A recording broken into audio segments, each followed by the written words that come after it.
E possiamo anche darvi l'appuntamento il 31 marzo a Giovanni da Udine, però per arrivare al 31 marzo sono quelle barzellettine, insomma arriva questo qui dal dottore pieno di tosse, sai,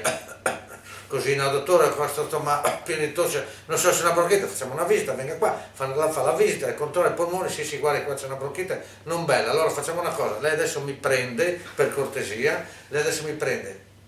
questo sciroppo 2 volte al giorno e mi fumi 10 sigarette, no di più, 10 sigarette al giorno, va bene, grazie dottore, grazie, questo qua va cara, torna dopo una settimana, allora come va? Peggio di prima dottore, peggio di prima,